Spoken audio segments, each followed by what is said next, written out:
تیسری نشست ہے۔ مجلس کا مقصد یہ ہے کہ ڈیلی بیسس پر انسان اپنی انسانیت کا ثبوت دیتے ہوئے علم کو حاصل کرے۔ صرف علم نہیں، ایک ایسا علم جو علم نافع ہو، جو مجھے فائدہ بھی دے۔ دنیا میں کئی علوم ایسے ہوتے ہیں جو انسان کو فائدہ نہیں دیتے۔ وہ علم جو انسان کی شخصیت میں بدلاؤ پیدا کرے، وہ علم جو انسان کے عقیدے کو مضبوط کرے، وہ علم جو انسان کو قرب پروردگار عالم نصیب کرے۔ آج ہم جو بھی ہیں رسول خدا کی وجہ سے ہیں، مسلمان ہیں رسول کی وجہ سے، نماز پڑھتے ہیں رسول کی وجہ سے، سجدے کرتے ہیں رسول کی وجہ سے۔ آج ہمارے گھروں میں یہ تمیز ہے کہ بیٹی کا ادب کیا ہوتا ہے، بیٹے کا احترام کیا ہوتا ہے، ماں کا مقام کیا ہوتا ہے، باپ کا مقام کیا ہوتا ہے۔ یہ سب کچھ ہمیں کس نے دیا؟ رسول گرامی نے دیا۔ ورنہ جب آپ عرب کی تاریخ پڑھیں، اس پہ پورا اشرہ ہو سکتا ہے عرب جاہلی پہ، کہ عرب کیا کیا کرتے تھے اور رسول نے ان کو کیا کچھ نہیں سکھایا۔ موٹی موٹی چیزیں سیدہ کے خطبے میں بھی ان کی طرف اشارہ ہے کہ وہ وقت یاد کرو کہ تم مکے کی گلیوں میں کھڑے ہوئے گڑھوں میں نجس پانی پیا کرتے تھے۔ میرے بابا تھے جس نے تجھے بتایا کہ نجاست کیا ہوتی ہے، طہارت کیا ہوتی ہے۔ تم اپنی بیٹیوں کو زندہ درگور کیا کرتے تھے۔ اگر کسی گھر میں بیٹی پیدا ہو تو باپ کے چہرے کی رنگت بدل جاتی تھی، چہرہ سرخ ہو جاتا تھا۔ یہ میرے بابا تھے جس نے تجھے بیٹیوں کی عزت اور احترام اور عورت کا وقار بتایا کہ کیا ہوتا ہے۔ عرب کے اندر یہ تمیز نہیں تھی کہ نجس کیا ہوتا ہے، پاک کیا ہوتا ہے۔ آج آپ ویسٹرن ورلڈ میں چلے جائیں تو وہاں کسی کو نہیں پتا کہ نجاست کیا ہوتی ہے۔ وہ کہتے ہیں نجاست کو ٹشو سے بھی صاف کر لیا تو وہ چیز صاف ہو گئی۔ آج ایک ان پڑھ مسلمان جو پہلی پاس بھی نہ ہو، لیکن اسے یہ تو پتا ہے نا کہ میں نے اپنی نجاست کو پانی کے ذریعے سے پاک کرنا ہے۔ تو یہ علم کس نے دیا؟ یہ طہارت کس نے دی؟ یہ رسول خدا نے دی۔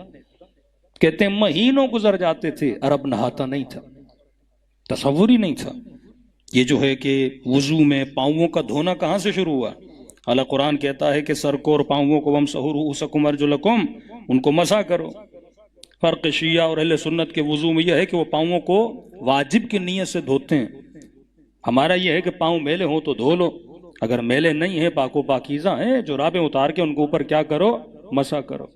کیوں؟ واقعاً نبی نے عربوں کو حکم دیا تھا، کیونکہ ان کو عادت نہیں تھی جوتے اتارنے کی۔ آتے تھے جوتوں کے ساتھ کھڑے ہو جاتے تھے اور نماز پڑھتے تھے، اور جب جوتے اتارنے پر آئے تو ظاہر اتنے دنوں سے پاؤں دھوئے نہیں، وہ جب جوتے اترے تو پاؤں سے بدبو آنے لگے۔ اگلی صف کا بندہ ہو، پاؤں میلے ہوں، پچھلی بندے کی تو نماز ہی چلی گئی نا، پاؤں میں اتنی بدبو۔ تو وہاں پہ حکم دیا کہ جاؤ، مستحب ہے، پاؤں کو کیا کرو؟ دھو کر آؤ۔ اب کیونکہ ریگولر ہی ان کے پاؤں میلے ہوتے تھے، مٹی کا زمانہ تھا، آج کی طرح کوئی اسپورٹ شوز ووز نہیں تھے، جو رابوں کا سلسلہ نہیں تھا، تو ایک طرح سے پابندی بن گئی کہ جیسے آؤ پاؤں دھو لیے اور نماز میں کھڑے ہو گئے۔ اب کرتے کرتے انہوں نے اس مستحب کو کیا بنا دیا؟ واجب بنا دیا۔ تصور نہیں تھا نہانے کا۔ اب ظاہر جزیرت العرب میں پانی کی قلت، ایک ہی چشمہ جناب اسماعیل کی برکت سے بنا کہ پورا مکہ وہاں پہ آباد ہو گیا۔ جہاں پہ پانی کی قلت ہے، جہاں پہ نہانے کا تصور نہیں۔ اب 5 منٹ کے لیے سوچے نا کہ رسول نے ایسی امت کو دن میں 5 مرتبہ وضو کروا دیا، یعنی پانی سے کھیلتے رہو، کبھی ہاتھوں کو دھو، کبھی چہروں کو دھو، پھر جمعہ آیا کہ جاؤ غسل جمعہ کرو، کبھی واجب غسل خواتین کے لیے، کبھی واجب غسل مردوں کے لیے، کہ یا رسول اللہ کوئی حاجت ہے، اللہ سے کچھ مانگنا ہے، کہ جا غسل حاجت کر۔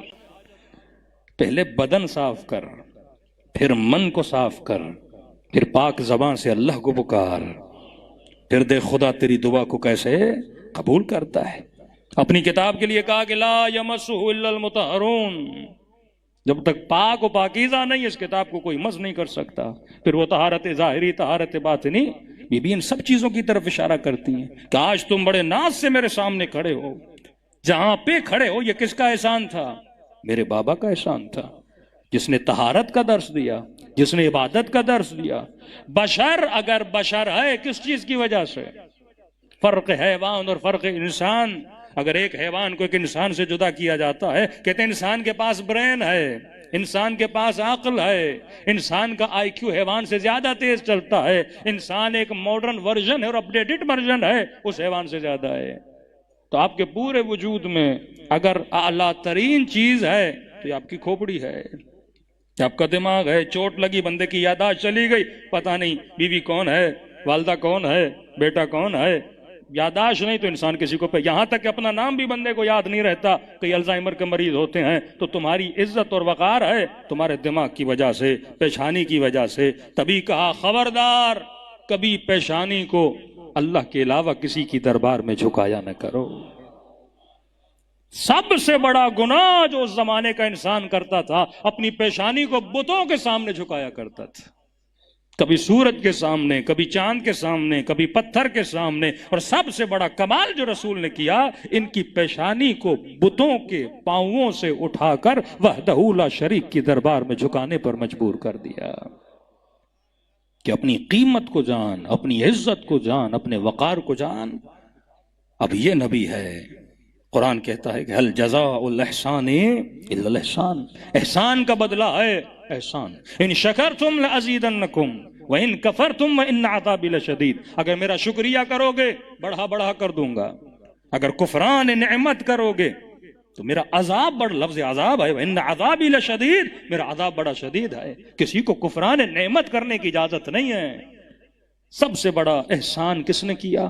مصطفیٰ نے کیا، بت پرستی سے نکال کر وحدہ لا شریک کی دربار میں لایا، نجاستوں سے نکال کر طہارتوں کے میدان میں لایا۔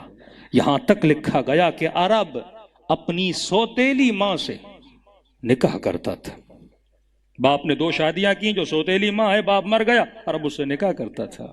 نبی نے آ کر بتایا کہ حلال رشتہ کیا ہوتا ہے، حرام رشتہ کیا ہوتا ہے، خالاؤں کی، پھوپھیوں کی، محرم رشتوں کی تمیز خدا نے بتائی۔ یہ عرب کے اندر تمیز نہیں تھی، یہ سب کچھ کس نے سکھایا؟ رسول خدا نے سکھایا۔ اب وہ رسول، وہ امت، وہ نبی جو یہ کہیں کہ لا نرید منکم جزاء ولا شکورا، ہم نہ تم سے جزا چاہتے ہیں نہ ہم تم سے شکریہ چاہتے ہیں، لیکن یہ واحد نبی ہے جس کو خدا حکم کر رہا ہے۔ ورنہ نہ موسیٰ نے جزا مانگی، نہ عیسیٰ نے جزا مانگی، نہ آدم نے جزا مانگی، یہ حکم خدا ہے۔ حبیب کہہ دیجئے قل لا اسألکم علیہ اجرا الا المودۃ فی القربى۔ اگر اجر رسالت بنتا بھی ہے تو مال و دولت نہیں ہے، وہ یہ ہے کہ میری آل سے کیا کرو؟ مودت کرو، میرے قربہ سے کیا کرو؟ مودت کرو۔ اب اس بحث میں ہم نہیں پڑھتے کہ قربہ کون ہے، صیغہ مؤنث ہے، واضح طور پہ خدا بیان کر رہا ہے۔ اگر قربہ میں آپ ازواج کو بھی ڈال دیں، اولاد کو بھی ڈال دیں، پھر بھی حسن و حسین تو قربہ میں آتے ہیں نا، سیدہ فاطمہ تو قربہ میں آتی ہے نا۔ تو یہ وہ اجر رسالت تھا جو امت نے قربہ کے ساتھ کیا کیا؟ ادا کیا۔ میں نے کہا زندگی کا ہدف اور مقصد، یونیورسٹی تو آپ ویسے پڑھ رہے ہیں، بچے تو خاتون ویسے پال رہی ہے، جاب تو آپ نے ویسے ہی کرنی ہے، لیکن اگر اینک ولایت لگا کے اپنی زندگی کے کاموں کو کرو گے کہ وما خلقت الجن والانس الا لیعبدون، ہدف خلقت ایک ہے، تم نے وہی مقصد پہ چلنا ہے جو مقصد انبیاء کا مقصد تھا۔ ہاں جاب کرو، لیکن یہ نیت کرو کہ اس جاب میں، اس کام میں میں دین خدا کی کیا مدد کر سکتا ہوں، اس کام میں حجت خدا کی کیا مدد کر سکتا ہوں۔ مودت، محبت، مودت اور اتمام حجت، یہ موضوع ہے ہمارا کہ محبت کے بعد مودت ہے۔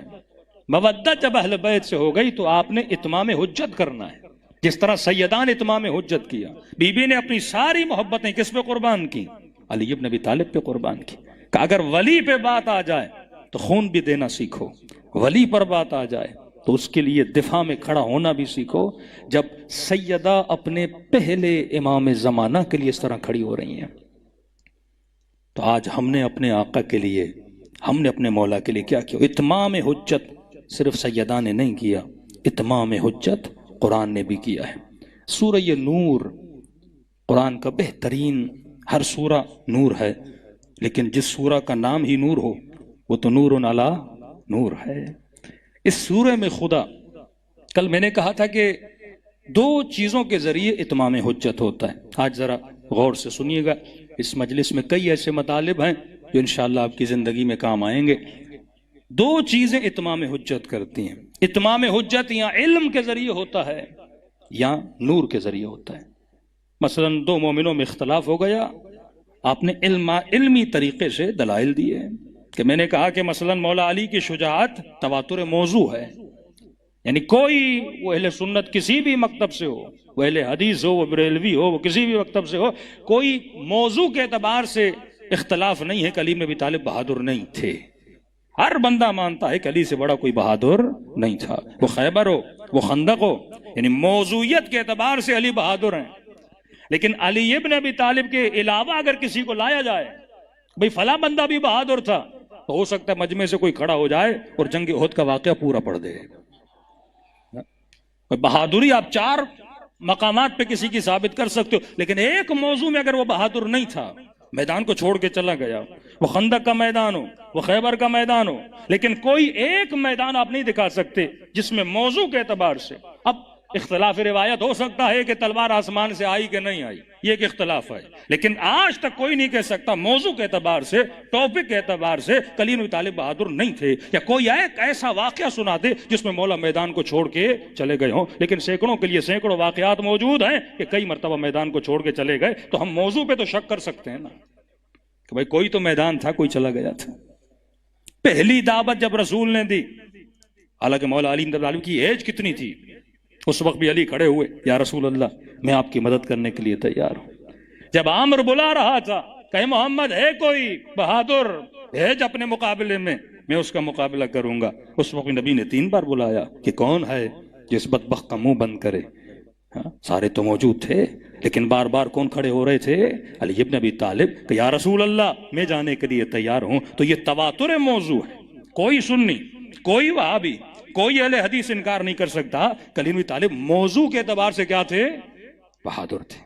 اسی طرح عصمت سیدہ، طہارت سیدہ، علم سیدہ، موضوع کے اعتبار سے مدینے کا کوئی شخص یہ نہیں بول سکتا کہ سیدہ عالمہ نہیں تھی، سیدہ زاہدہ نہیں تھی، سیدہ احکام کو جانتی نہیں تھی. ارے جو رسالت کے دربار میں بڑی ہوتی ہو، اس کو کوئی فقہ اہل بیت کیسے سکھا سکتا ہے؟ اسے کوئی احکام کیسے بتا سکتا ہے؟ تو موضوع کے اعتبار سے سیدہ کے بارے میں کوئی شک نہیں تھا کہ یہ عالمہ ہیں، یہ زاہدہ ہیں. ایک مسئلہ فقہی بتا دیجئے جس میں خدا نخواستہ علیہ باللہ سیدہ سے کوئی غلطی نکالی جائے، تو موضوع کے اعتبار سے کوئی شک نہیں ہے. ایک حجت علمی ہے. واقع مباہلہ میں رسول حجت کو تمام کرتے ہیں. پہلے علمی مناظرہ ہوتا ہے، دلائل دیتے ہیں، لیکن جب ایک بندہ ضد پہ آ جائے، کوئی راستہ نہیں ہوتا، پھر نبی دوسری حجت تمام کرتے ہیں کہ آؤ میدان میں کھڑے ہو جاتے ہیں. اگر حق میرے ساتھ ہے یا حق تیرے ساتھ ہے، ہم دونوں میں سے اگر کوئی جھوٹ بول رہا ہے، اس پہ اللہ کی کیا ہوگی؟ لعنت ہوگی. اور وہاں پر بھی ثابت ہوا سارے نجران کے مسیحی واقع مباہلہ میں نہیں آئے، کیونکہ وہاں پہ ان کو 5 چہرے ایسے نظر آئے جو موضوع کے اعتبار سے ثابت تھا، انہوں نے زندگی میں کبھی جھوٹ نہیں بولا.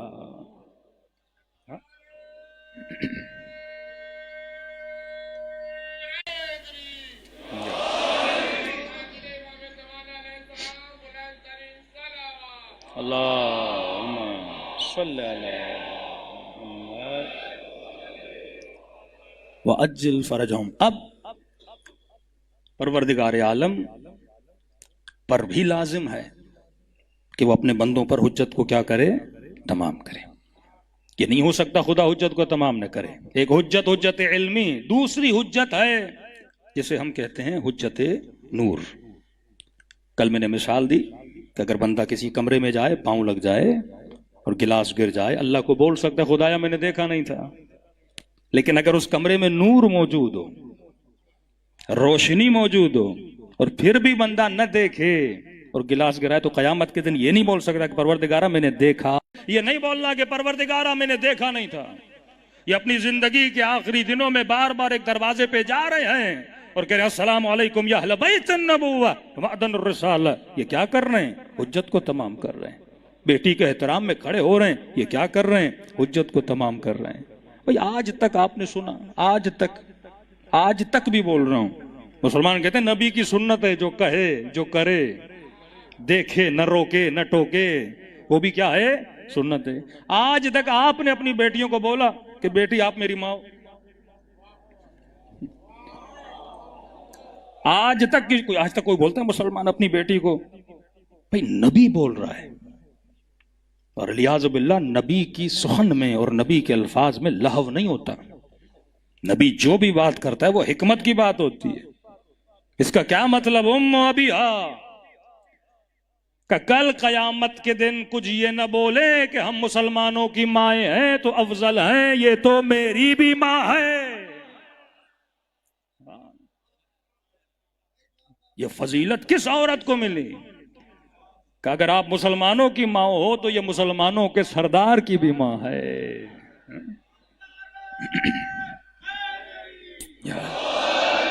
اس سے بڑا مقام تو کسی عورت کو نہیں ملا نا، جو مصطفیٰ کی ماں کا مقام پائے۔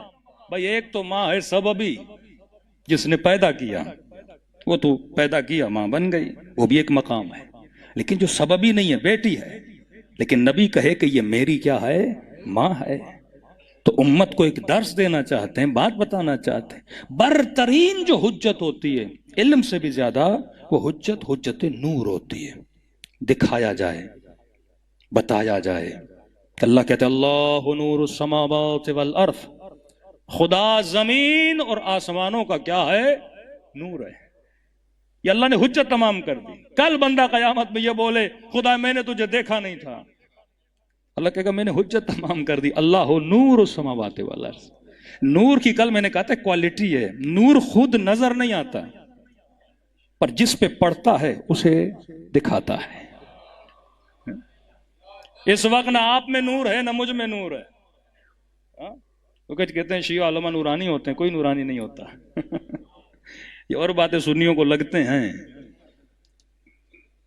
چہرے کا اچھا ہونا اور ہے، نورانی ہونا اور ہے۔ آپ یہ بول سکتے ہیں کہ شیعہ علماء کے چہرے بنسبت دوسروں کے تھوڑے خوبصورت ہوتے ہیں، اس میں بھی اگر کسی کا چہرہ بدصورت بن رہا ہے تو قصور اس کا اپنا ہے۔ اگر مونچھیں رسول جیسی رکھی جاتی، داڑھی رسول جیسی رکھی جاتی تو بندہ ویسے ہی کیا لگتا ہے؟ اچھا لگتا ہے۔ بندہ خود اپنا چہرہ بگاڑ رہا ہے تو سارے اللہ کے بندے ہیں، اب شیعہ سنی کی تو بات ہے ہی نہیں۔ پھر تو پتہ نہیں ہالی ووڈ کے اور پتہ نہیں کس کس کے ایکٹر آپ کو بہت زیادہ خوبصورت نظر آئیں گے۔ تو نہ سفیدی خوبصورتی ہوتی ہے، خوبصورتی ہو سکتی ہے، نورانیت نہیں ہو سکتی۔ نورانیت ایک اور چیز ہے۔ نور کا مطلب کیا ہے؟ ابھی آپ کو نور نظر نہیں آ رہا، میں آپ کو نظر آ رہا ہوں، آپ مجھے نظر آ رہے ہیں۔ آپ اپنی وجہ سے نظر آ رہے ہیں یا نور کی وجہ سے نظر آ رہے ہیں؟ میں آپ کو دیکھ رہا ہوں، آپ مجھے دیکھ رہے ہیں، ساری لائٹس آف کر دی جائیں، نور ہی چلا جائے گا، نہ آپ مجھے نظر آئیں گے نہ میں آپ کو نظر آؤں گا۔ تو نور کا کمال یہ ہے کہ نور خود نظر نہیں آ رہا، جہاں جہاں آپ کی آنکھ جا رہی ہے، یا دیوار پہ ٹکرا رہی ہے، یا ممبر سے ٹکرا رہی ہے، یا آنکھ کی نظر مولانا سے ٹکرا رہی ہے، یا میری آنکھیں آپ سے، آپ کے بدن سے ٹکرا رہی ہیں، جسے جسم کہتے ہیں، مادہ کہتے ہیں، مٹیریل کہتے ہیں۔ مادے پہ جب نور پڑتا ہے تو مادہ خود کو کیا کر دیتا ہے؟ ظاہر کر دیتا ہے۔ تو نور خود نظر نہیں آتا، پر کمال یہ ہے جس جس پہ پڑتا ہے اسے ظاہر کرتا جاتا ہے کہ اللہ نور السماوات والارض۔ اگر خدا کا نور نہ ہوتا تجھے کائنات کیسے نظر آتی؟ یہ درخت، یہ چرند، یہ پرند، یہ قندیل شمس و قمر، یہ سب کچھ اگر تجھے نظر آ رہا ہے، یہ کس کا نور ہے؟ پروردگار عالم کا نور ہے۔ اب خدا نے بھی کمال کر دیا سورہ نور میں، آیت ہے سورہ نور کی 35۔ اب خدا بھی تو بتائے نا کہ میرا نور کیسا ہے۔ ہاں، یہ تو شاید نیوٹن نے نوروں میں تفکیک کی نا کہ دنیا میں کلر کتنے ہوتے ہیں، جو آرٹس پڑھے ہوئے ہیں ان کو پتہ ہے 7 کلر میں اس نے کہا کہ دنیا میں 7 رنگ ہیں، باقی جتنے رنگ ہیں وہ ان 7 رنگوں کی آپس میں ملنے سے رنگ بنتے ہیں۔ مثلا جو براؤن کلر ہے وہ خود بذات خود کلر نہیں ہے، جب 4-5 کلر ملتے ہیں تو پھر کیا بنتا ہے؟ براؤن بنتا ہے۔ سفید کلر کی اپنی خوبی، کالا کلر سارے کلرز کو اپنے اندر جذب کرتا ہے، سفید رنگ سارے رنگز کو باہر کیا کرتا ہے؟ دکھاتا ہے۔ بہترین رنگ اگر کوئی ہے تو وہ رنگ سفید ہے، سفید رنگ ہے، کیونکہ اس میں یہ کوالٹی ہے، وہ سارے رنگوں کو باہر کیا کرتا ہے؟ ظاہر کرتا ہے۔ اب خدا نے کہا میں نور زمین و آسمان ہوں، تو خدا تیرا نور کیسا ہے؟ تو آواز آئی مثل نور ہی کا مشکات۔ میرے اس آیت کی تفسیر سوائے اہل بیت نے کسی نے نہیں کی۔ یعنی آج کسی مفتی مولوی کے پاس جائیے، وہ یعنی ایک طرح سے اس کا مائنڈ ہینگ ہو جاتا ہے، سمجھ ہی نہیں آتی خدا کہنا کیا چاہ رہا ہے۔ اور اللہ کہتا ہے میں مثالوں کے ذریعے تمہیں سمجھاتا ہوں، اور میری مثالیں وہی سمجھتے ہیں جو صاحبان عقل ہیں، اور مولا فرماتے ہیں عقل والا ہی علی کے در کا نوکر بنتا ہے۔ وَاعْتَبِرُوا يَا أُولِي الْأَلْبَابِ، عبرت اس کے لیے ہے جو صاحب عقل ہے۔ تاریخ سے کوئی عبرت وہ مسلمان نہیں لے گا جو عقل والا نہیں ہے، جو تعصب میں چلا جائے، جو لڑائی میں چلا جائے، جس میں سننے کی ظرف ہی جس بندے میں نہیں ہے۔ کیا بولیں آؤ ہم 4 کتابیں رکھتے ہیں، 4 باتیں کرتے ہیں، یہ حق آپ کے ساتھ ہے، یہ حق میرے ساتھ ہے، لڑائی کس بات کی؟ ہم قرآن کھولتے ہیں، بخاری کھولتے ہیں، مسلم کھولتے ہیں، ساری کتابیں کھولتے ہیں، تاریخ آپ کے سامنے، امام ابو سیاسہ کو لے کر آتے ہیں، حاکم نیشابوری کو لے کر آتے ہیں، ساری چیزیں لے کر آتے ہیں، لیکن سننے کا ظرف اس بندے میں نہیں ہوتا جس میں عقل نہیں ہوتی۔ تبھی عقل مند کی نشانی علم اخلاق میں جو امیر المومنین بتاتے ہیں، فرماتے ہیں جس مومن میں اپنا عیب سننے کی صلاحیت نہیں ہے وہ کبھی ایمان میں ترقی نہیں کر سکتا۔ تو میں بچوں کو، جوانوں کو ایک مثال دیتا ہوں، تبھی معصوم نے فرمایا المؤمن مرآۃ المؤمن، مومن مومن کا کیا ہے؟ آئینہ ہے۔ اب آج تک آپ نے دیکھا کہ آپ آئینے کے سامنے کھڑے ہو جائیں، یہاں پہ مثلا کالک ہو، رات کو سو رہے تھے، بچے نے پین سے نشان کر دیا، اب آئینے کو دیکھیں اور آئینہ بولے کہ یہاں کالا ہے، یہاں نیلا ہے، یہاں گندا ہے، اور آپ اپنی مٹھی بنا کے آئینے کو توڑ دیں کہ تو کون ہے مجھے بتانے والا؟ آج تک کوئی ہے ایسا بے وقوف جس نے یہ بے وقوفی کی ہو، یا بلی کی طرح اس آئینے کو نوچنے لگے کہ تو کون ہے مجھے بتانے والا کہ میرے چہرے پہ کیا ہے؟ یہ بے وقوفی کوئی نہیں کرتا، لیکن اس سے بڑی بے وقوفی ہم کرتے ہیں۔ کوئی بولے نا کہ آپ کو غصہ بہت آتا، بھائی تو کون ہے مجھے بتانے والا؟ کسی خاتون کو بول دے بھائی آپ غیبت بہت کرتی ہو، آپ کون سی کم کرتی ہو؟ وہ ہمارے سیاستدان، آپ نے رشوت کی، چوری کی، کہ تم نے کون سی کم کی ہے؟ میں نے 10 لاکھ بنائے تو تو نے 10 کروڑ بنائے۔ یعنی سدھرنا نہیں ہے، اگر کوئی عیب بتائے تو اس پہ اور غصہ کرنا۔ معصوم فرماتے ہیں شکریہ ادا کرو اس بندے کا جو تجھے تیرا عیب بتائے۔ ایک محفل میں بیٹھو، ایک بندہ بولے اب عیب بتانا، پھر محفل میں نہیں، وہ بھی اس سے بڑا بے وقوف ہوتا ہے جو 4 لوگوں کے سامنے عیب بتائے۔ اگر کسی مومن سے ہمدردی ہے، تنہائی میں جاؤ، بھائی یہ چیز آپ کی اچھی نہیں ہے، یہ ایمان کو تباہ کر دے گی، یہ علی سے دور کر دے گی۔ نبی کا صحابی ہے لیکن بیوی کے ساتھ اخلاق برا تھا تو نبی نے فرمایا فشار قبر ہو رہا ہے۔ حقوق العباد سے اللہ کبھی معاف نہیں کرتا۔ مومن کے چہرے پہ ہمیشہ مسکراہٹ ہوتی ہے۔ افضلکم ایمانا احسنکم اخلاقا، تم سے بہترین ایمان اس کا ہے جس کا برترین اخلاق ہو۔ بندہ نمازی ہو پر اگر اخلاق نہیں تو یہ نماز کسی کام کی نہیں ہے، روزہ کسی کام کا نہیں ہے۔ تبھی میں نے پہلی مجلس میں کہا تھا اخلاق اہل بیت کو اگر آپ پڑھیں گے وہ اخلاق تبھی ملتا ہے جس کے دل میں، اور جس کا دل سرشار ہے پروردگار عالم کی محبت سے، اسی کے وجود سے اخلاق خداوندی نظر آتا ہے۔ عبدیت ان یجعلک مثلی، میری اطاعت کر میں تجھے اپنے جیسا بنا دیتا ہوں۔ تو یہ وجود جو خدا نے بنایا نا، عقل مند بندہ سوچتا ہے اگر مجھے کوئی عیب بتا رہا ہے، المومن مومن مومن کا آئینہ ہے، بیوی شوہر کو آئینہ بنائے، شوہر بیوی کو بنائے، بیٹا باپ کو بنائے، دوست دوست کو بنائے، اسی طرح وجود میں کیا آتی جائے گی؟ بہتری آتی جائے گی۔ اب خدا بتا رہا ہے مثال کے ذریعے سے، اے خدایا تیرا نور کیسا ہے؟ فرمایا مثل نور ہی کمشکات، میرا نور جو ہے وہ ایک چراغ کی طرح ہے۔ کس کی طرح ہے؟ چراغ کی طرح ہے۔ 2 لفظ ہیں، یاد رکھیے گا، مشکات چراغ، ضیاء بھی روشنی کو کہتے ہیں، سراج بھی روشنی کو کہتے ہیں۔ یہاں پہ ایک نجومی معجزہ قرآن کا آپ کے سامنے رکھوں۔ قرآن جب جب لفظ شمس کو لاتا ہے، سورج، تو سورج کے لیے جو جس روشنی کا اعلان کرتا ہے کہتا ہے سورج کے لیے لفظ ضیاء کو استعمال کرتا ہے، لیکن جب چاند کا لفظ آتا ہے تو کبھی چاند کے لیے لفظ ضیاء کو استعمال نہیں کیا. چاند کے لیے بولا یہ نور ہے، کبھی نہیں بولا یہ ضیاء ہے، کبھی نہیں بولا یہ سراج ہے. حالانکہ اس زمانے کے عرب جو تھے وہ یہ سمجھتے تھے کہ چاند کی روشنی اپنی ہے، ان کو نہیں پتا تھا. وہ کہتے تھے چاند اگر چمک رہا ہے تو اس کی اپنی روشنی ہے.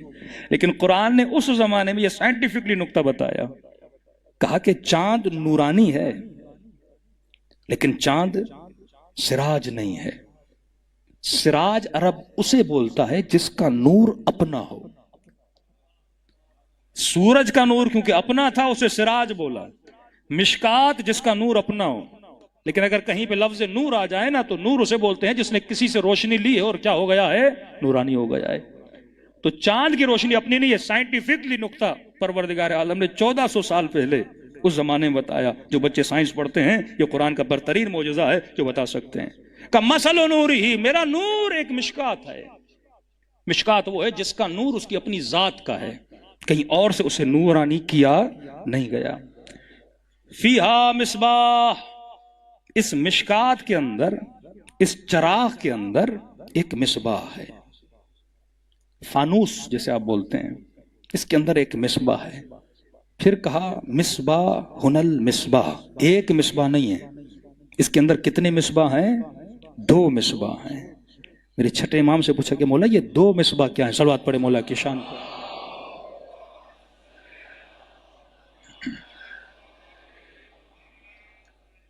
فرمایا کہ مشکات فیہ مصباح المصباح، 2 مصباح ہیں. فی زجاجۃ، یہ 2 مصباح کس کے اندر ہیں؟ لالٹین کا تصور کیجئے، اس کے اندر 2 روشنیاں ہوں اور لالٹین کے باہر کیا ہوتا ہے؟ شیشہ ہوتا ہے. شیشہ کیوں لگایا جاتا ہے؟ وہ شیشہ ان 2 نوروں کو کیا کرتا ہے؟ باہر نور کو پھیلاتا ہے. یہ شیشے کا کمال ہے. کہ اس چراغ کی مثال ہے. اس چراغ کے اندر 2 مصباح ہیں اور وہ مصباح ایک زجاجہ کے اندر ہیں. زجاجہ شیشے کو بولتے ہیں، فانوس کا جو شیشہ ہوتا ہے اس کے اندر ہیں. میرے امام فرماتے ہیں مولا یہ 2 مصباح کیا ہیں؟ یہ مشکات کیا ہے؟ فرمایا مشکات سے مراد ہماری دادی زہرا ہے. زہرا کسے بولتے ہیں؟ جو چیز نورانی ہو نا، جو نور کو ظاہر کرے نا، کہ ہماری دادی زہرا ہے. کہ مولا یہ 2 مصباح کیا ہیں؟ مصباح المصباح. کا پہلا مصباح حسن ہے، دوسرے مصباح حسین ابن علی ہیں. جب 2 مصباح ملتے ہیں تو مصباحین بنتے ہیں. جب حسن و حسین ملتے ہیں تو حسنین بنتے ہیں. اب آئیے رب دیجئے نبی کے حدیثوں سے قرآن کو، کہ جب تک حدیث سے نہیں ملاؤ گے سمجھ یہ قرآن عبرت ہے، یہ صاحبان عقل کے لیے اشارے دے رہا ہے، مثالیں دے رہا ہے. فرمایا ان الحسین مصباح الہدی، حسین مصباح ہے کس چیز کا؟ ہدایت کا. وسفینۃ النجات، مصباح بھی ہے، ہدایت بھی ہے، کشتی بھی ہے. نتیجہ یہ ہے کہ یہ تجھے نجات دلائے گا. مصباح روشنی، روشنی میں ہدایت ملتی ہے. مطلب حسین خود کشتی کو چلانے والے بھی ہیں، حسین خود راہ دکھانے والے بھی ہیں، اور حسین خود جنت تک پہنچانے والے بھی ہیں. تینوں چیزیں ہیں. ایک مرتبہ کشتی ہے پر نور نہیں. آپ کشتی میں سوار ہیں، کوئی روشنی نہیں، پتہ نہیں شرق کی طرف جانا ہے غرب کی طرف جانا ہے. لیکن اگر حسین کی کشتی میں سوار ہوگے تجھے پتا ہے جانا کہاں ہے. اب یہاں 2 سوار ملیں گے، کچھ وہ جو خلافت کی کشتی پر ہیں، کچھ وہ جو امامت کی کشتی پر ہیں. خلافت کی کشتی بھی بڑی اچھی ہے لیکن سوال یہ اس میں مصباح ہے کہ نہیں. مصباح کا مطلب روشنی بھی ہے نا. آپ گاڑی پر بیٹھے ہیں، دھوپ اندھیرا ہے، گاڑی کے ہیڈ لائٹس کام نہیں کر رہے ہیں تو آپ کو پتہ نہیں راستہ کہاں جانا ہے. تو حسین مصباح بھی ہیں، یعنی روشنی بھی رکھتے ہیں، کشتی بھی ہیں، اور وسیلہ نجات بھی ہیں.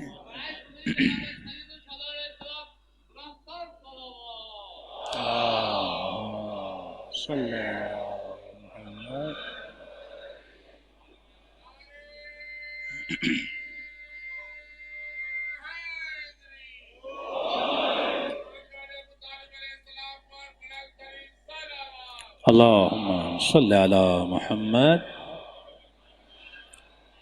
سورہ نور 35 نمبر آیت کا نمبر یاد رکھیے گا۔ فرمایا فیہا مصباح المصباح، اس میں 2 مصباح ہیں، فی زجاجۃ، ایک شیشے کے اندر ہیں۔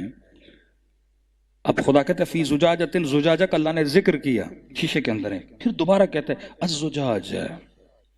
عربی میں جب الف و لام لگتا ہے نا، یہ کسی چیز کی تعریف کے لیے بیان ہوتا ہے، اس کے مقام کو بیان کرنے کے لیے بیان ہو۔ ایک بار بولا کہ وہ 2 مصباح کس کے اندر ہیں؟ ایک شیشے کے اندر ہیں، فانوس کے اندر ہیں، پھر کہا الزجاج، کیسا شیشہ ہے یہ، کیسا بہترین شیشہ ہے یہ، کأنہا کوکب دری، ایسا شیشہ ہے جیسے ایک چمکتا ہوا ستارہ۔ کہ معصوم فرماتے ہیں زجاجہ سے مراد ہماری ماں فاطمہ ہے۔ اللہ تعریف بیان کرے کأنہا کوکب دری، یہ ایسا شیشہ ہے جیسے آسمانوں میں ایک چمکتا ہوا ستارہ، من شجرۃ مبارکہ، یہ کس سے ہے؟ ایک مبارک شجر سے ہے۔ اب مبارک شجر کا ذکر خداوند متعال پھر کسی اور صورت میں حضرت ابراہیم کے لیے فرماتا کہ ابراہیم ہم نے تجھے برکت دی، کس کے ذریعے سے؟ مبارک شجر سے۔ ہم نے تجھے اسماعیل سے برکت دی، کس کے ذریعے سے؟ 2 شجر ہے نا، شجر مبارکہ اور شجر ملعونہ۔ ایک وہ شجر، ایک وہ درخت جس پر اللہ کی لعنت ہے، دوسرا وہ درخت جس پر خدا نے کیا کی ہے؟ مبارک بولا ہے، جو بابرکت ہے۔ یہ انا اعطیناک الکوثر فصل لربک وانحر ان شانئک ھو الابتر۔ اے حبیب جو یہ مذاق اڑاتے تیری اولاد نہیں ہے، میں تیری نسل کو برکت دوں گا،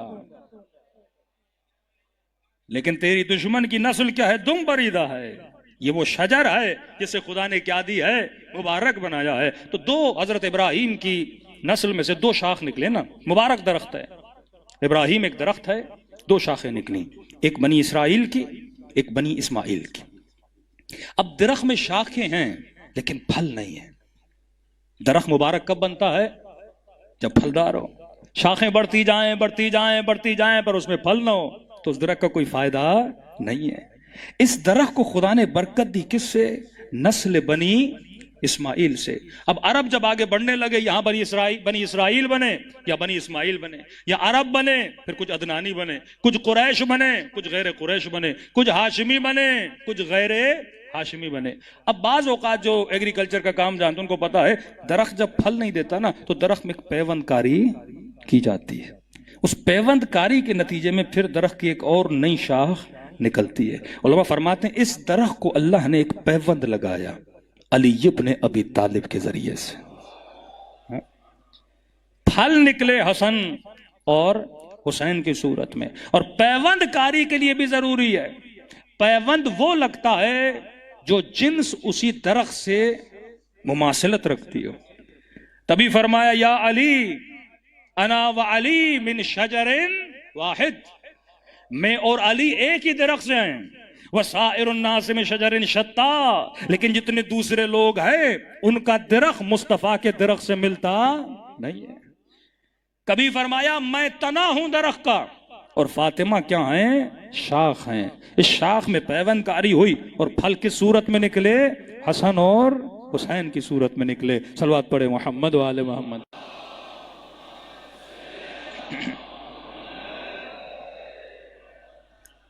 اب یہاں پہ بہترین اللہ اتنے اشارے دے رہا ہے، اگر معصوم کی روایات سے ملاتے جائیں، فرمایا ایک شجر ہے مبارک ہے، وہی حضرت ابراہیم قرآن بول چکا کہ یہ شجر مبارکہ ہے۔ نسل کون سی ہے؟ اسماعیل کی ہے۔ اسحاق کی نسل میں بھی انبیاء آئے، بعض یہ اختلاف، حضرت اسحاق کو بھی اللہ نے امامت نصیب کی لیکن وہ شجر وہیں پہ رک گیا۔ یہ وہ شجر ہے جو مہدی کی صورت میں آج تک آپ کو کیا آ رہا ہے؟ بنیاد کون ہے؟ سیدہ فاطمہ۔ بنیاد کون ہے؟ بی بی ہیں۔ اللہ ذکر بھی کرتا ہے، زجاجہ کا ذکر کرتا ہے، تبھی جو صلوات خاص ہے وہ ہم سیدہ پہ اللہم صلی علی فاطمہ، یہ نہیں کہا رسول پر، اللہم صلی علی فاطمہ و ابیہا، ان کے بابا پر، و بنیہا، ان کے بچوں پر، و بعلہا، ان کے شوہر پر، آخری جملہ و سر المستودع فیہا، اور اس راز پر، اس ودیعت الہی پر جو ہم نے اس بی بی کے اندر چھپا کے رکھا ہے۔ کہا یہ سر مستعدہ کون ہے؟ کہ یہ وجود امام زمانہ ہے. ہاں صلوات پڑھے مولا کی شان پر. وسر المستودع فیہا، اور جناب نرجس خاتون کا جب زیارت نامہ پڑھیں گے اس بی بی کے لیے بھی یہی ہے کہ یہ سر مستعدہ کہاں سے ہے؟ یہ بھی نرجس خاتون سے ہے. لیکن بنیا کون ہے؟ سیدہ فاطمہ الزہرا ہے. تبھی کربلا کے میدان میں حضرت عباس اپنے بھائیوں کو جمع کرتے ہیں کہ خبردار کبھی ذہن میں یہ بات بھی نہ آئے کہ ہم حسین کے بھائی ہیں. یہ صحیح ہے کہ ہم سب علی کے بیٹے ہیں، لیکن فرق ہے وہ فاطمہ کا بیٹا ہے، ہم بی بی کی کنیز کے بیٹے ہیں. اصل جو شناخت مل رہی ہے وہ کس کے ذریعے مل رہی ہے؟ سیدہ کے. جسے آپ سید بولتے ہیں، سید کسے بولتے ہیں؟ طرفین والا ہو نا، جس کی نسبت سیدہ سے. امامت کس کی نسل میں؟ مولا علی کے بیٹے اور بھی ہے لیکن انہیں امامت نہیں ملتی. امامت کسے مل رہی ہے؟ جو ڈیول ہو، یعنی سیدہ کی نسل سے ہو. بیس اللہ نے کسے بنایا؟ سیدہ فاطمہ الزہرا. اب جملہ معصوم کا سمجھ آتا ہے نا کہ نحن حجج اللہ، ہم اللہ کی طرف سے حجت ہیں، لیکن ہماری ماں ہم سب پر حجت ہے. تبھی میرے چھٹے امام فرماتے خاصم ہے مومن ہے مسلم ہے شیعہ، اگر کوئی تمہارے ساتھ مناظرہ کرے، بحث کرے ولایت پر، ولایت اہل بیت پر، تو مولا معصوم سے کہا مولا کس بات پہ ہم ان سے مناظرہ کریں، مباحثہ کریں؟ کہ خاصموں بِإِنَّا أَنزَلْنَا، اگر مخاصمہ کرنا ہے، بات چیت کرنی ہے تو اِنَّا أَنزَلْنَا سے کرو. کہ مولا اِنَّا أَنزَلْنَا کیا ہے؟ کہ اِنَّا أَنزَلْنَا ہماری ماں فاطمہ کا ایک لقب ہے. یعنی اللہ نے اگر مومنوں پر، مسلمانوں پر اگر حجت کو تمام کیا تو کس کے ذریعے سے کیا؟ بی بی سیدہ فاطمہ زہرا سے کیا نا. علی کے گھر پہ حملہ ہو کوئی بول سکتا ہے؟ حسنین علی کے بیٹے تھے. مولا علی کو اگر ہاتھوں میں رسیاں باندھ کر علی کو لے گئے، نبی کا داماد تھا. لیکن بات جب سیدہ پہ آتی ہے نا، یہ تو نبی کی بیٹی ہے نا، یہاں پہ حجت کو کیا کیا جاتا ہے؟ تمام کیا جاتا ہے. اب خدا کہتے ہیں زجاجہ کانہا کوکب دری یوقد من شجرۃ مبارکہ. یہ شجرہ مبارکہ ہے زیتونیہ. یہ شجرہ کون سا ہے؟ زیتونی شجرہ ہے. زیتون انگلش میں اولیو کو بولتے ہیں. پھر کہیں پہ کہا والتین والزیتون وطور سینین وہذا البلد الامین. مجھے قسم ہے زیتون کی، مجھے قسم ہے انجیر کی، مجھے قسم ہے طور سینہ کی، مجھے قسم ہے اس بلد امین کی. میں نے کئی سال پہلے مجلسوں میں کہا تھا، میں نے کہا اگر آپ سے کوئی قرضہ لے اور آپ اسے بولیں کہ بھائی قرضہ واپس کرو گے، وہ بولے ہاں دے دوں گا، اور آپ بولیں قسم اٹھا مجھے تیری باتوں پہ یقین نہیں، اور وہ کہے مجھے قسم ہے آلو کی. یہ قرآن ہے، اس میں نظم ہے، اس میں ضبط ہے، یہ کتاب اعجاز ہے، اس کا ایک جملہ بغیر دلیل کے نہیں ہے. بھائی آج تک آپ سے کسی نے آپ کو قسم ہے امرود کی، میں آپ کے پیسے دے دوں گا، اللہ قسم کھا رہا ہے. اعقل العاقلین، احسن الخالقین، بہترین مثالیں دینے والا کہہ رہے قسم اولیو کی، قسم انجیر کی. چلو بلد امین تو سمجھ میں آتا ہے، طور سینہ تو سمجھ میں آتا ہے، یہ انجیر کیا ہے؟ یہ زیتون کیا ہے؟ اب رجوع کرو گے نا اہل بیت کے پاس. امام نے فرمایا زیتون سے مراد حسین ہے، تین سے مراد حسن ہے، اور یہاں پہ کیا کہا؟ یہ شجرہ ہے یوقدو. وقد عربی کا لفظ ہے. عرب اگر روشنی کو جانتے تھے نا، وہ آگ سے جانتے تھے. اب اس زمانے میں بلب تو تھا نہیں. ہاں عرب اگر روشنی جانتے تھے وہ کہتے تھے روشنی ہوتی آگ میں نا، آگ ہی جلتی تھی، روشنی ہوتی تھی. وقد کہتے ہیں کسی بھڑکتی ہوئی چیز کو، جلتی ہوئی چیز کو. اللہ کہتا ہے یوقدو، یہ نور ایسا ہے جو جلتا رہتا ہے. ایک شجر کا ہے جو زیتونی ہے، شرقی نہیں ہے، غربی نہیں ہے، زیتونی ہے. اور مولا نے کہا زیتون سے مراد حسین ہے، انجیر سے مراد حسن ہے. مطلب یہ شجر اگر بڑھے گا تو کس کی نسل سے بڑھے گا؟ حسین ابن علی کی نسل سے بڑھے گا. قرآن کے بڑے بطن ہیں.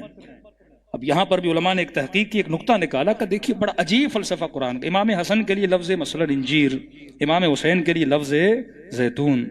انجیر اور زیتون میں ایک چیز آپ دیکھیں گے، انجیر کے اندر گٹھلی نہیں ہوتی، زیتون کے اندر گٹھلی ہوتی ہے. دونوں پھل مبارک ہیں لیکن ایک کے اندر گٹھلی موجود ہے. دونوں علی کے بیٹے ہیں لیکن نسل کس سے بڑھ رہی ہے؟ زیتون سے بڑھ رہی ہے نا. جس میں گٹھلی ہوتی ہے اسی سے کیا ہوتی ہے؟ امامت کی نسل جو ہے وہاں سے بڑھ رہی ہے. دوسرا اعجاز، جاپان کے 2 ڈاکٹر جنہوں نے بڑی ریسرچ کرنے کے بعد یہ قرآن کی آیت والتین والزیتون ان کو بھیجی گئی اور اس آیت کے سننے کے بعد وہ مسلمان ہو گئے. انہوں نے کہا کہ دنیا میں وہ کون سے پھل ہیں جن میں جوانی کا پروٹین پایا جاتا ہے. یہ جن کو جوان ہوئے نا ان کے لیے بیان کر رہا ہوں، جن کو جوانی کا بھوت سوار ہے، کہ جن کو جوانی کا پروٹین، وہ کون سے پھل ہیں؟ اب کوئی بندہ کہ سیب کھاؤ اس میں پروٹین ہے، مثلا کسی میں وٹامن ای ہے، بی ہے، جو بھی وٹامنز ہیں، وہ کون سے پھل ہیں جن میں جوانی کا پروٹین پایا جاتا ہے؟ بڑی ریسرچ کرنے کے بعد ان کو 2 پھلوں میں یہ پروٹین ملا. کہ ایک پھل ہے زیتون، ایک پھل ہے انجیر. مقدار بھی بتائی کتنی مقدار میں زیتون کھایا جائے، کتنی مقدار میں انجیر کھایا جائے، مجھے یاد نہیں، لیکن عدد وہی تھا کہ جتنی مرتبہ قرآن نے لفظ زیتون ذکر کیا اتنی مرتبہ زیتون کھاؤ، جتنی مرتبہ لفظ انجیر ذکر کیا اتنی مرتبہ ڈیلی بیسس پر انجیر کھاؤ. تو آپ کی باڈی میں جوانی کا جو پروٹین ہے، یہ بھی ایک ریسرچ ہے، آفٹر 40 اور 42 آپ کا جوانی کا جو پروٹین ہے وہ بننا بند ہو جاتا ہے. جب وہ بننا بند ہو جاتا ہے تو بندہ بوڑھا ہونا شروع ہو جاتا ہے، سر کے بال سفید ہوتے ہیں، ہڈیاں جو ہیں وہ ختم ہونا شروع ہو جاتی ہیں، یہاں تک کہ موت آتی ہے. یہ بھی ایک دلیل ہے، اگر خدا کسی بندے کو 1000 سال سے زیادہ زندہ رکھنا چاہے اس کے پروٹین کو ختم ہی نہ کرے.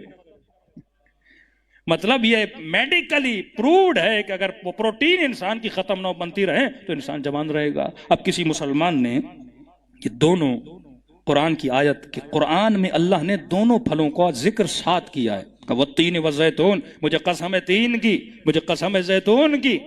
اور جب انہوں نے یہ قرآن کی آیت پڑھی وہ کیا ہو گئے؟ مسلمان ہو گئے. تو میں نے کہا کیا کرم ہے رسول کا. فرمایا ان الحسن والحسین سیدہ شباب اہل الجنہ. حسن و حسین جنت کے سردار نہیں، جنت کے جوانوں کے سردار ہیں. میں کہتا ہوں جو ان کے نام کے پھل کھائے ان کا جسم جوان رہتا ہے، جو ان کو مانے وہ جنت میں جوان ہو کر جاتا ہے. یہ وہ بطن قرآن ہے جو پروردگار عالم سمجھانا چاہتا ہے. کھانے سے بندہ جوان، ماننے سے جنت میں جوان. دونوں جوانی اگر ملنی ہے تو درے اہل بیت سے ملنی ہے. اب دوسری دلیل کہ یہ شجرہ کیا ہے؟ زیتونیہ ہے. لا شرقیت ولا غربیہ، نہ شرقی ہے نہ غربی ہے. اب شرقی سے مراد کیا ہے؟ ایک مرتبہ قرآن مجید نے کہا نا کہ لا یمسہ الا المطہرون. اس کا بعض لوگ یہ ترجمہ کرتے ہیں کہ سوائے پاک اس کو ہاتھ نہیں لگا سکتے. یہ خدا خبر دے رہا ہے. یہ لا لائے ناہیہ نہیں ہے، لائے نافیہ ہے. خدا خبر دے رہا ہے کہ کچھ ایسے مطہر ہیں، کچھ وہ ہیں جن کو میں نے کیا کر دیا ہے؟ پاک و پاکیزہ بنا دیا. سوائے ان کے قرآن کے بطن کو کوئی سمجھ نہیں سکتا. اگر قرآن کی تفسیر سمجھنی ہے تو وہ کلام معصوم ہمیں سمجھا سکتا ہے. صلوات پڑھے محمد و آل محمد.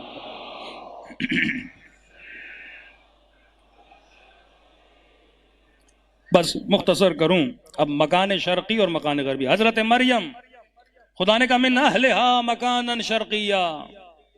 جب حضرت جبرائیل آئے بشرن سویہ، بی بی مریم سے آ کر بات کی تو خدا نے کہا کہ مکان شرقی کی طرف چلے جاؤ. کہ یہ جو شجر ہے نا جو زیتونیہ، یہ نہ شرقی ہے نہ غربی ہے.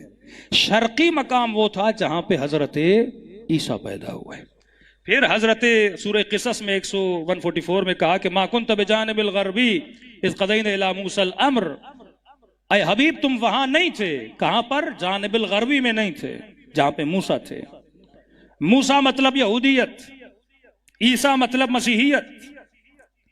شرق میں مسیحیت، غرب میں یہودیت.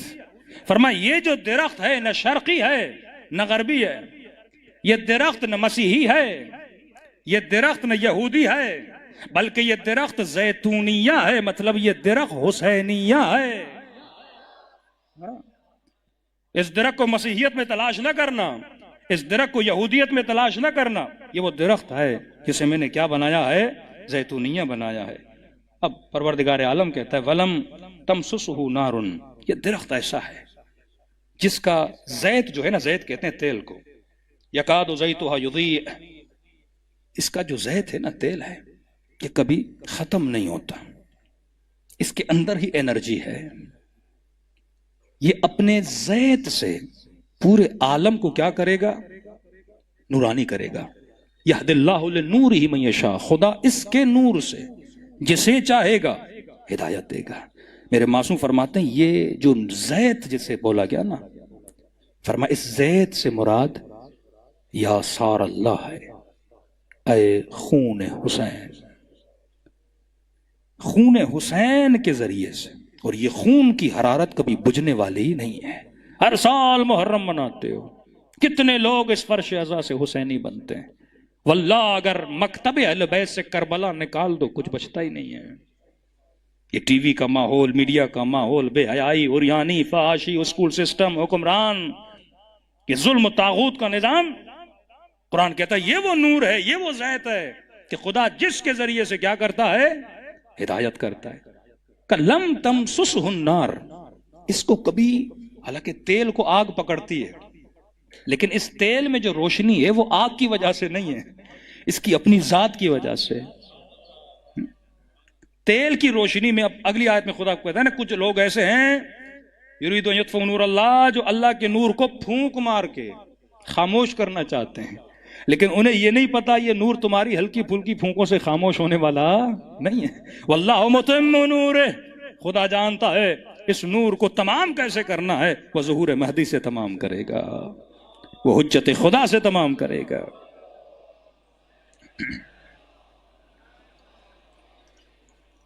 جسے چاہتا ہے خدا ہدایت دیتا ہے۔ اب یہ خون امام حسین ہے جس کے ذریعے سے آج پوری کائنات میں کیا مل رہی ہے؟ ہدایت مل۔ اگر کربلا نہ ہوتی تو ہم کیا کرتے؟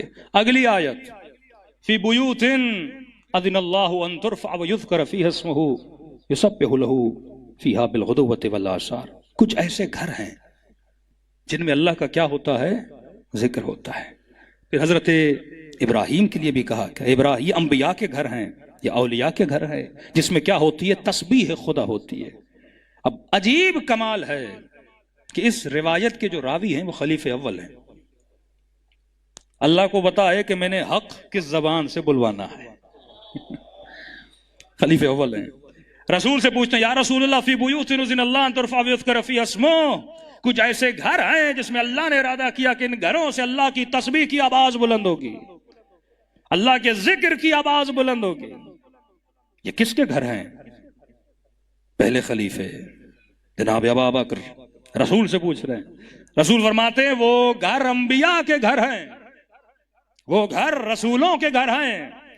جب یہ سنا تو پہلے خلیفے نے علی اور فاطمہ کے گھر کی طرف اشارہ کیا کہ یا رسول اللہ یہ گھر بھی ان گھروں میں شامل ہے جس کے لیے آیت ہے؟ آپ نے کہا انبیاء کے گھر ہیں، رسولوں کے، یہ گھر بھی اس گھروں میں شامل ہیں۔ کہ یہ گھر ان سب گھروں کے اوپر ہے۔ تم اس گھر کی بات کر رہے ہو، یہ گھر ان سب گھروں کے اوپر ہے۔ تبھی امام حسن حسین سے روایت ہے کہ ہماری آنکھ جب بھی رات کو کھلتی تھی ہم نے اپنی اماں کو یا رکوع میں دیکھا یا سجدے میں دیکھا۔ تبھی شب عاشور بھی یہی ہے نا، امام حسین کیا فرماتے ہیں؟ ایک رات کی مہلت، کس لیے؟ تسبیح خدا کے لیے۔ لشکر یزیدی کیا کہتے ہیں؟ ہمیں حسین کے لشکر سے تسبیح الہی کی آواز ایسے آ رہی تھی جیسے شہد کی مکھیاں اپنے چھتے پہ آواز کرتی نظر آتی ہیں۔ اب یہ لوگ کون ہیں؟ خدا پھر نشانی بھی بتاتا ہے جن کے گھروں میں اللہ کا ذکر ہے۔ اگلی آیت، رجال لا تلہیہم تجارت ولا بیع عن ذکر اللہ وإقام الصلاة وإیتاء الزکاة، یہ وہ ہیں، یہ وہ مرد ہیں، وہ لوگ ہیں جن کو تجارت، بزنس، دنیا داری اللہ کے ذکر سے غافل نہیں کرتی۔ یہ وہ ہیں جن کو تجارت، خرید و فروخت اللہ کے ذکر سے غافل نہیں کرتی. یہاں پہ یہ آیت تھی، 4-5 سوروں کے بعد آتا ہے سورہ جمعہ، وَإِذَا رَأَوُا التِّجَارَةَ أَوْ لَهْوًا انفضوا إِلَيْكَ وَتَرَكُوكَ قَائِمًا. شان نزول، رسول جمعہ پڑھا رہے تھے، کچھ تاجروں کے قافلے شہر میں پہنچے، نبی کا جمعہ چل رہا ہے، اور جب تجارت پہنچے تو انہوں نے اپنے سامان کھولا، بستے کھولے اور بولی لگنا شروع ہو گئی، مال سستا بک رہا ہے. نبی کے جمعے میں جتنے لوگ تھے سارے چلے گئے خرید و فروخت کے لیے، اور مسجد میں 4 یا 6 لوگ باقی رہے. اللہ نے پہلے ذکر کیا کچھ لوگ ایسے ہیں، پہلے تو بتایا یہ کن کے گھر ہیں، پھر کر کے بتایا کہ وہ لوگ کون ہیں جو تجارت کے پیچھے جاتے ہیں، اور وہ لوگ کون ہیں جو مسجد میں اللہ کا ذکر کرتے ہوئے نظر آتے ہیں. یہ بھی حدیث میں موجود ہے، وہ کون تھے جو مسجد میں پروردگار عالم کا ذکر کر رہے تھے. ایک تو ہمارا مسئلہ یہ ہے کہ قرآن کی جو ترتیب ہے وہ شان نزول کے مطابق نہیں ہے.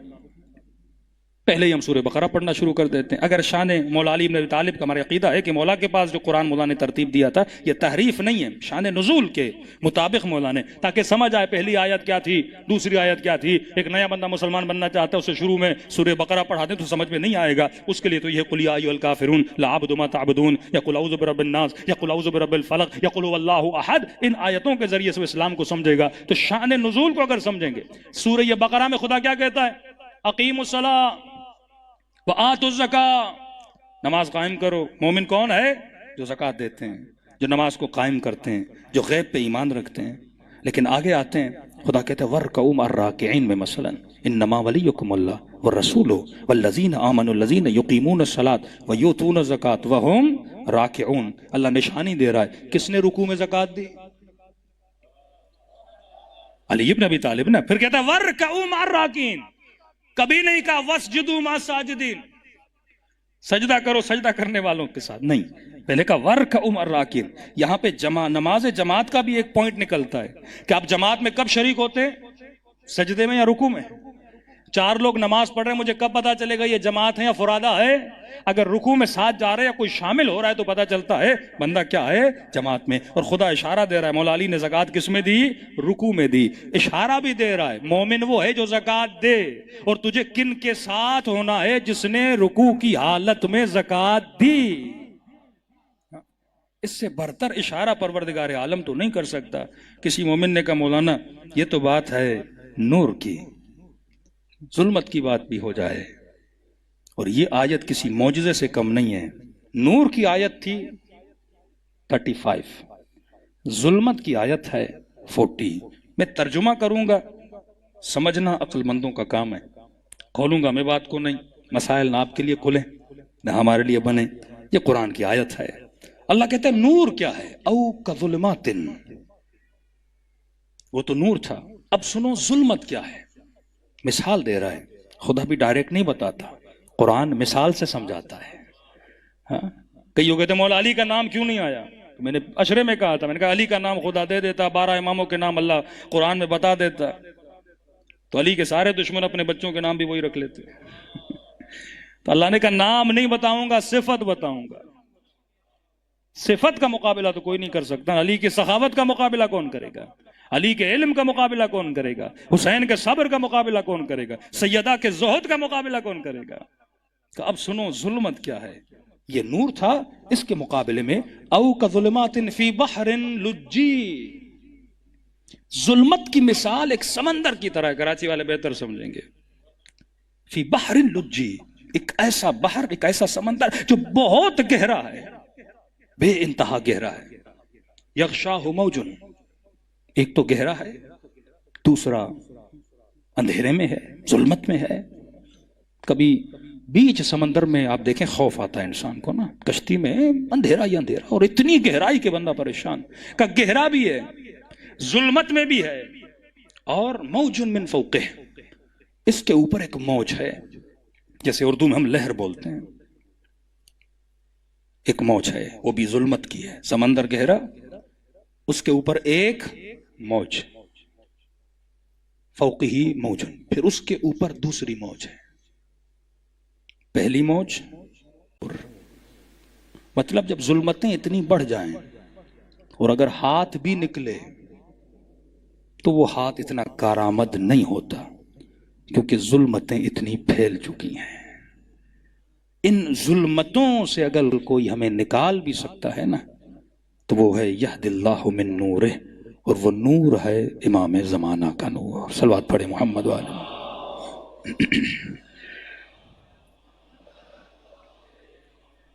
پھر اگلی آیتوں میں ہے کہ لوگ چاہتے یریدو ان یطفئوا، اللہ کے نور کو مٹا دیں، لیکن واللہ متم نورہ، خدا اس نور کو تمام کرتا ہے۔ یہ شجرہ جو شجرہ طیبہ ہے ہمیشہ باقی رہتا ہے۔ قرآن نے صراحتاً اہل بیت کے فضائل کو بیان کیا۔ یہ فضائل نہیں، یہ بندوں پہ حجت کو تمام کر رہا ہے۔ ہمارے مسلمانوں کا کتنا مطالعہ ہے بنی اسرائیل کے بارے میں؟ نہیں ہے۔ جو ظلم ہارون پر ہوا موسیٰ کے جانے کے بعد، وہ آپ پڑھیے تاریخ یہود میں، گھر میں بند کر دیا، حضرت ہارون کو مارا پیٹا، بلاتے رہے آئے نہیں، اور فرمایا کہ یا علی انت منی بمنزلت ہارون من موسیٰ، علی تم میرے لیے ایسے ہو جیسے موسیٰ کے لیے ہارون تھا۔ الا انہ لا نبی بعدی، لیکن فرق یہ ہے کہ میرے بعد کوئی نبی نہیں ہے۔ تو امت نے جو موسیٰ کے ہارون کے ساتھ کیا وہی امت نے علی ابن ابی طالب کے ساتھ کیا۔ اتنے سال امام کو گھر میں بٹھا دینا، پھر کہنا لم یمسسہ النار، یہ وہ نور ہے جس کو نار مس نہیں کر سکتی، آگ لگ نہیں سکتی۔ ابراہیم شجر مبارکہ آگ میں پھینکا گیا، یا نار کونی بردن و سلاما، اس شجر کا جو بھی حصہ ہوگا اسے کبھی آگ جلا نہیں سکتی۔ تب علماء فرماتے ہم نے بڑا ڈھونڈا، یہ تو ملے گا کہ سیدہ کی پسلیاں ٹوٹی، یہ تو ملے گا کہ چہرے پہ نیلے نشان تھے، یہ تو ملے گا کہ بازوؤں پہ، لیکن کبھی آپ نے ممبر سے نہیں سنا ہوگا کہ بی بی کا بدن آگ کے ذریعے سے جل گیا ہو۔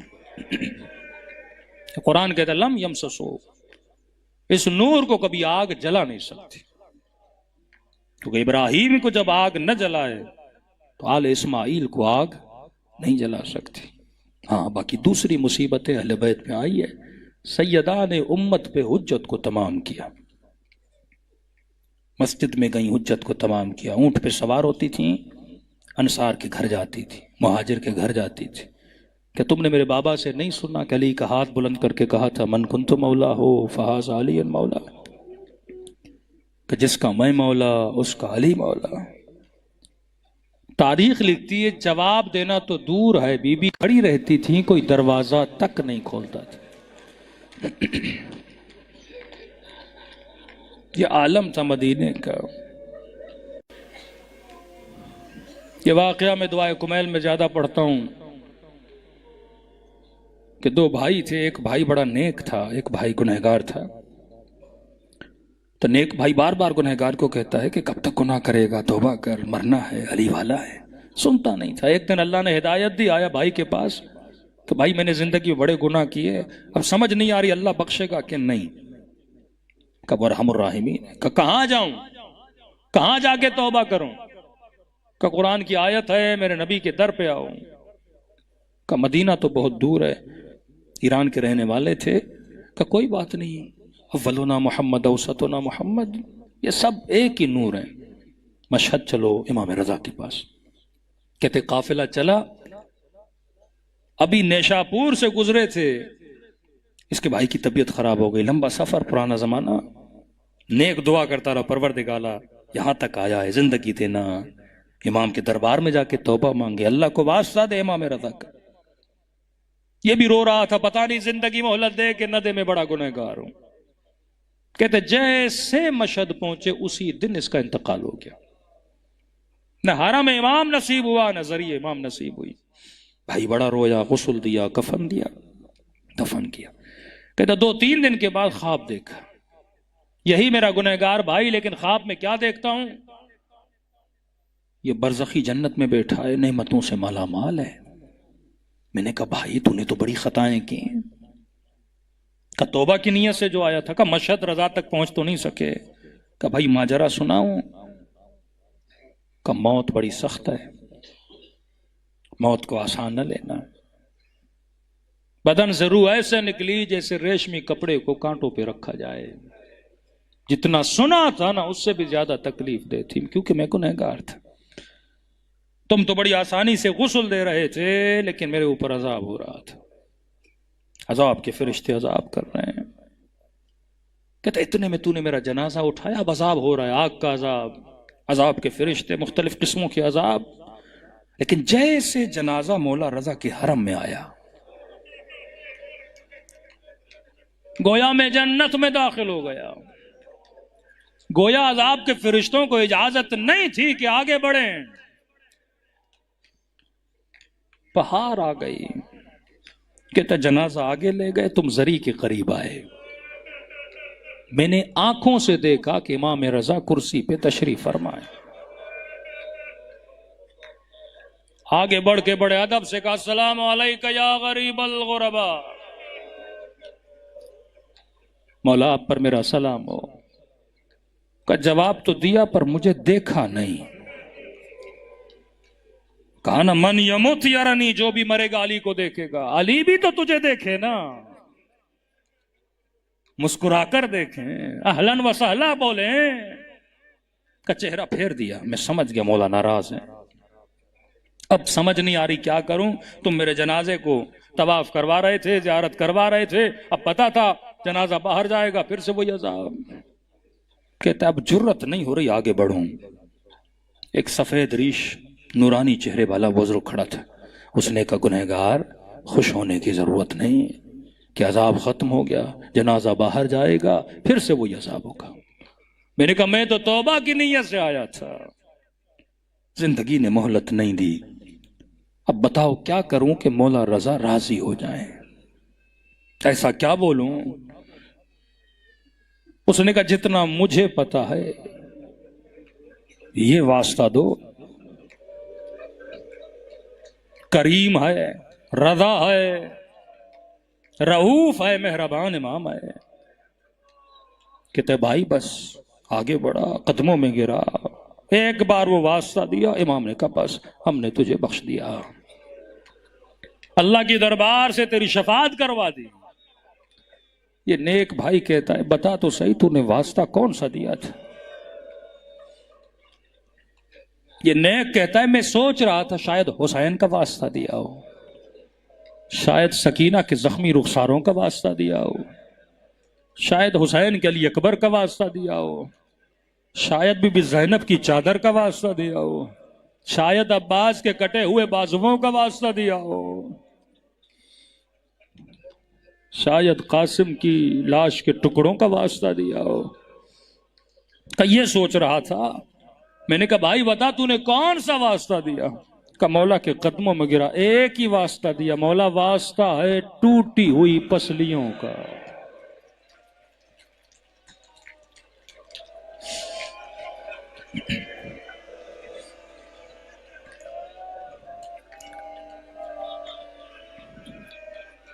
میں نے کل کی مجلس میں پڑھا امام رضا فرماتے شیعو چھوٹی چھوٹی باتوں کے لیے ہمیں ہماری دادی کا واسطہ نہ دیا کرو. ہر مصیبت برداشت کر لیتے پر دادی زہرا کی مصیبت برداشت نہیں ہوتی. مجھے بھی جرت نہیں ہوتی اہل بیت کو یہ واسطہ دیا جائے، لیکن میں خدا کو حسین کی یتیمی کا واسطہ دیتا ہوں. دلوں کو کربلا لے کر چلے. یہ محفل محفل نور ہے. میری سیدہ کے جملے ہیں کہ جب میرے حسین کا نام آتا ہے اور تم روتے ہو، تم سب کے سروں کے پیچھے میں کھڑی ہو جاتی ہوں اور تمہارے لیے دعا کرتی ہوں اے خدا یہ میرے حسین پہ رو رہا ہے. کچھ وہ تھے جنہوں نے میرے حسین کو مارا تھا.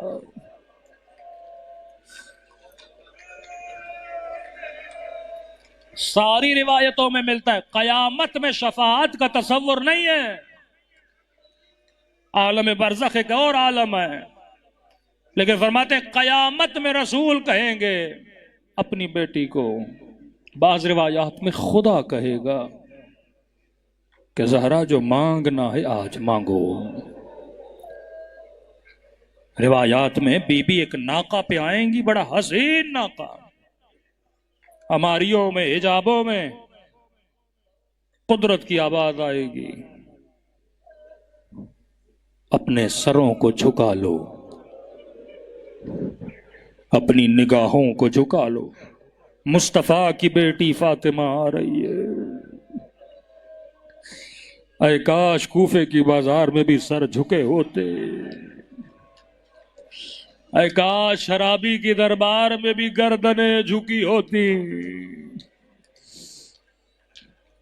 مختلف روایات ہیں، لیکن فرماتی ہے پہلا سوال جو کریں گی، کہیں گے پروردگارا اپنے بابا کی امت سے سوال کرنے آئی ہوں، بس مجھے اتنا بتائیں میرے حسن کا قصور کیا تھا،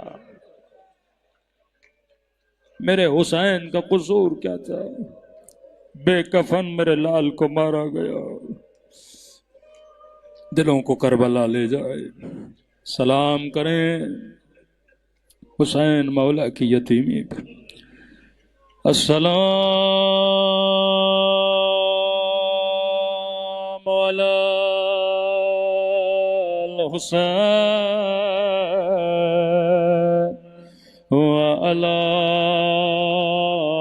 علی ابن وعلی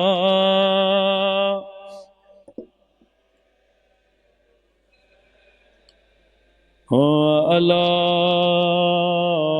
اصحاب، سب مل کے السلام علی وعلی علی ابن وعلی اولاد وعلی اصحاب، بلند آواز سے السلام علی،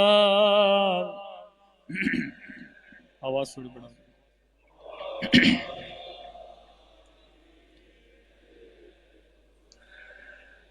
وعلی اولاد وعلی اصحاب، میرا سلام ہو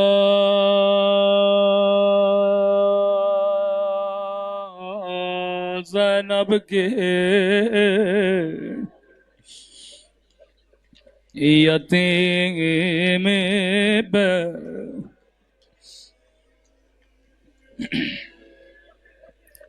میں بارہا دعا کرتا ہوں خدا کسی بچی کو یتیم نہ بنائے،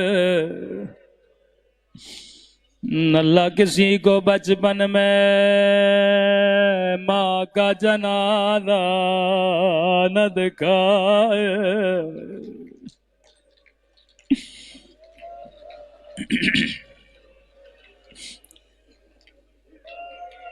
فرماتے ہیں کئی دنوں کے بعد بلال جب مدینے میں آئے، بلال نے کیا دیکھا، سیدہ کے در پہ آگ لگی ہے، دروازے پہ دستک دے، فضا باہر آئے، بلال نے کہا فضا اس در پہ آگ کس نے لگائے؟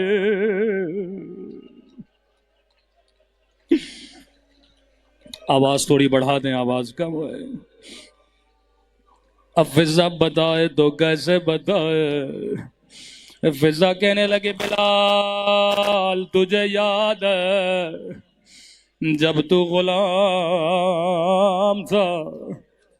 جی فضا میں نے کیا سوال کیا، کیا جواب دے رہی ہو؟ کب بلال تیرے سینے پہ ظالموں نے پتھر رکھا تھا،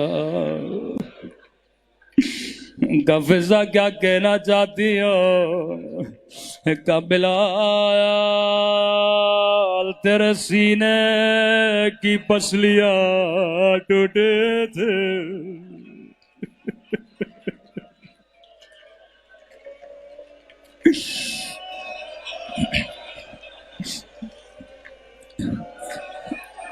بلال نے کہا فضا پرانی باتیں کیوں کر رہی ہو؟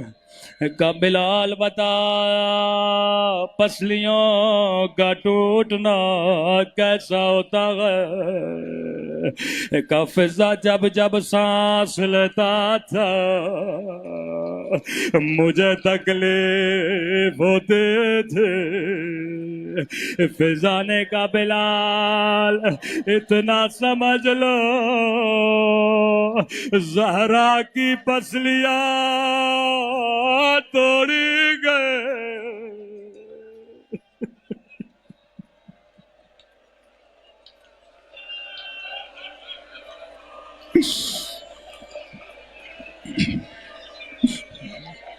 میں قربان۔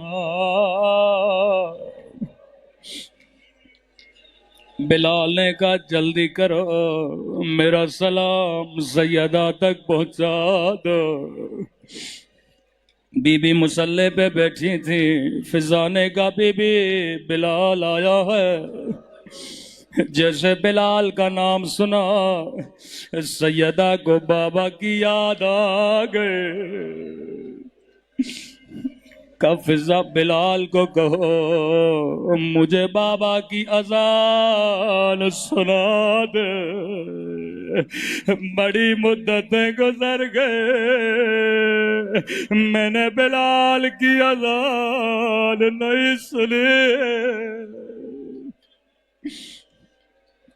کہ بلال سیدہ کی خواہش ہے اذان دو۔ کہ نبی کے بعد میں نے اذان دینا چھوڑ دی، لیکن اگر نبی کی بیٹی کہے میں اذان دینے کے لیے تیار ہوں۔ بلال میں تیرے ادب پہ قربان، ایک مرتبہ کہا تو نے بی بی کو نہ کہا، او کئی گھنٹے دربار میں کھڑی رہے۔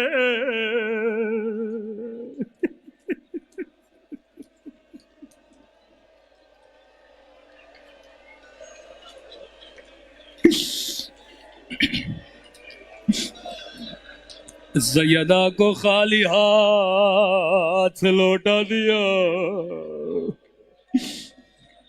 روتی ہوئی آنکھوں سے بلال مسجد میں گئے۔ جیسے چھت پہ گئے آواز دینا شروع کی اللہ اکبر۔ فضا کہتی ہے جیسے آواز بی بی نے سنے، بی بی تسبیح بھی پڑھ رہے تھے اور گریہ بھی کر رہے تھے۔ یا بلال نے کہا اشہد ان لا الہ الا اللہ۔ سیدہ نے کہا خدا گواہ رہنا میں نے علی کے لیے پسلیاں توڑوائے۔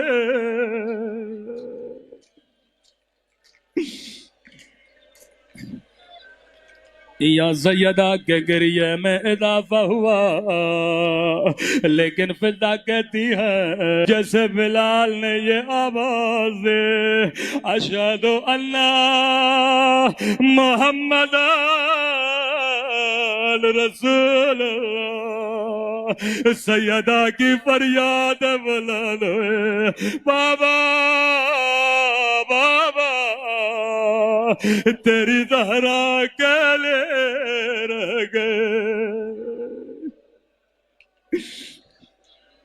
فضا کہتی ہے سیدہ اتنا روئے کہ بے ہوش ہو گئے۔ جب علی نے یہ منظر دیکھا دوڑے دوڑے مسجد میں آئے، بلال اذان روکو کہیں سیدہ کی روح پرواز نہ کر جائے۔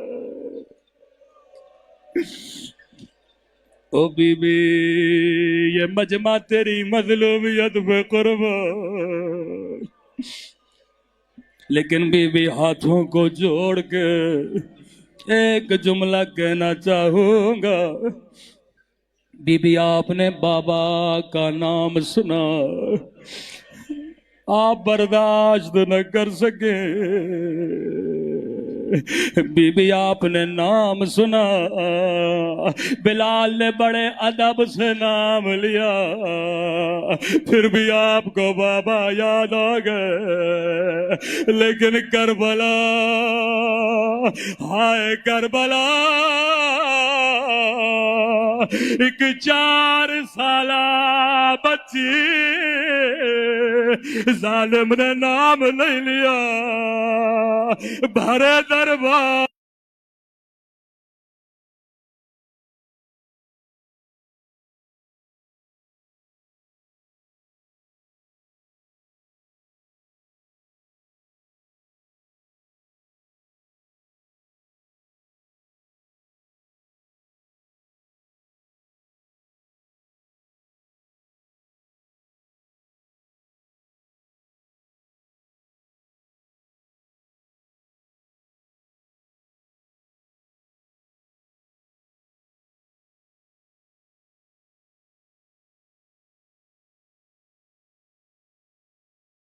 فریاد بلند، انا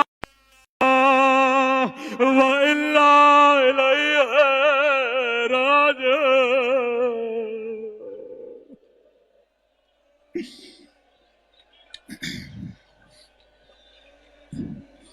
الا لعنت اللہ علی القوم الظالمین۔